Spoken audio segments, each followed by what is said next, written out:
நிசதம் வலையொலி. நான் தென்னன் மெய்மன். நான் ஒரு கோயில் கட்டட கலைஞன். இன்றைக்கு இது ஒரு அறிமுக பதிவு. நிசதம்ங்கிற சொல் ஒரு கல்வெட்டு சொல். நிசதம் இடக்கடவை. இது தஞ்சை பெரிய கோயில் உள்ள கல்வெட்டு. இடக்கடவை என்பது அரசனின் ஆணை, கட்டளை. அப்போ நிசதம் நம்ம எதை சொல்கிறான்னா அன்றாடம், தினசரி, ஒவ்வொரு நாளும் என்ற பொருள்லாம் பயன்படுத்துகிறான். இப்படி சொல்கிற இடத்துல நமக்கு என்ன புதிய செய்தின்னா, அவன் ஆண்டின் நாட்களை வரைவு செய்து ஒரு ஆண்டுக்கு இத்தனை நாள் அப்படிங்கிற அட்டவணையை சொல்லி ஒவ்வொரு நாளும் என்று சொல்கிற இடத்துல தான் இந்த நிசதம் ஒரு சொல்ல பயன்படுத்துகிறான். அப்போ நிசதம் என்ன தரணும் அப்படிங்கிறதுக்கு குறிப்புகள் நிறைய இருக்குது. நம்ம அதுக்குள்ளே போக வேண்டாம். நிசதம்ங்கிற சொல்லோட இருந்துக்குவோம்.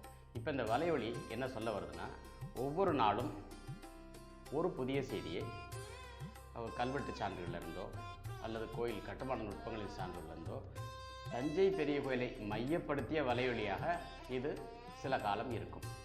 அப்படி இது திட்டமிடப்பட்டிருக்கிறது. அந்த வகையில் நிசதம்ங்கிறது ஒவ்வொரு நாளும் உள்ள புதிய பார்வையை பேசுகிற வலையொலி. இந்த புதிய பார்வை என்னவா இருக்கணும் அப்படின்னு நான் எதிர்பார்க்குறேன். என்னோடய நண்பர்கள் எதிர்பார்க்குறாங்கன்னா, தமிழ் புத்தாண்டு புரிதலுக்கு இது பயன்படுமா?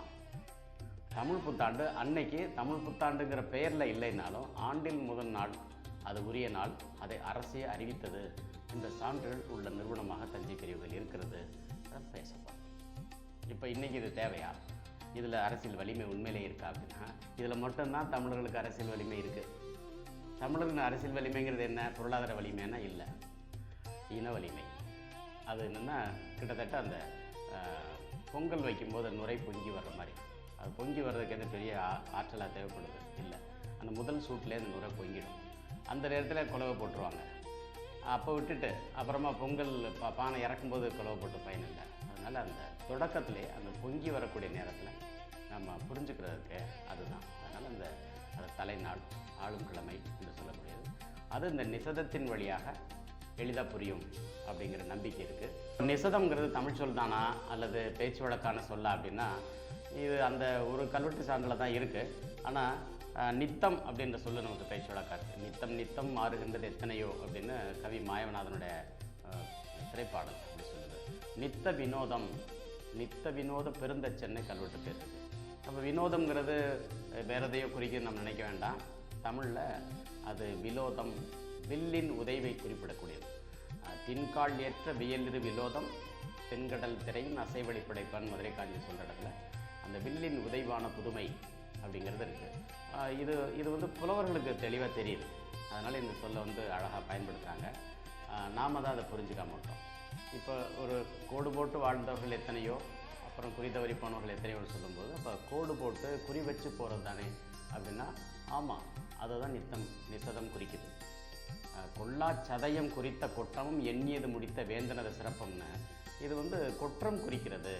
கொற்றம் அப்படிங்கிறது ஆளுமை, வெற்றியை குறிக்கக்கூடியது.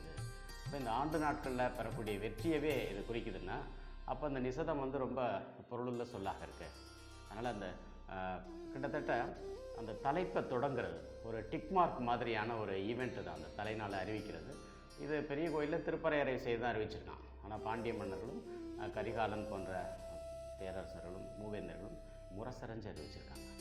அப்போ அந்த முரசரஞ்சு அறிவித்த செய்தியை ராஜராஜன் திருப்பரையறை செய்தான் அப்படிங்கிறத இந்த நிசதத்தில் நம்ம பேச போகிறோம். அதை நோக்கி இந்த அரசியல் புரிதல் நகரும். அப்போ இதை ஒரு மாநில அரசு செய்யலாமா, மத்திய அரசு செய்யலாமான்னு தாராளமாக செய்யலாம். யார் வேணாலும் செய்யலாம். யாரும் செய்யலைன்னா, சாறு என நுவலும் முதுவாய் குயவன் சொல்லிட்டு குயவன் தலையில் நொச்சியிலே கட்டிட்டு அறிவிச்சான்னு இருக்குது. அது மக்கள் என்றைக்கோ செய்திருக்காங்க. நம்ம அந்த நிலைமைக்கு நம்ம போக வேண்டாம். இன்றைக்கி அறிவுத்தளத்தில் இந்த அறிவுலகம் நம்மிடம் என்ன எதிர்பார்க்கிறது, குறிப்பாக பெரிய கோயிலை மையப்படுத்தி பேசுகிற போது என்ன எதிர்பார்க்குன்னா, புள்ளி விவரங்கள் சரியாக இருக்கா அப்படிங்கிறத எதிர்பார்க்குது. அதை என்னால் தர முடியும் அப்படின்னு எனக்கு நம்பிக்கை இருக்குது. நான் பேசுகிறதுலே பிழை இருந்தாலும் அதை திருத்திக்கிறதுக்கு நான் ஒரு அமைப்பு வச்சுருக்கேன். அந்த அமைப்பில் சொல்லி திருத்திக்கலாம். என்னோடு இது தொடர்பாக யாரும் எப்போது வேண்டுமானாலும் பேசலாம், நேரிலும் வரலாம். நன்றி.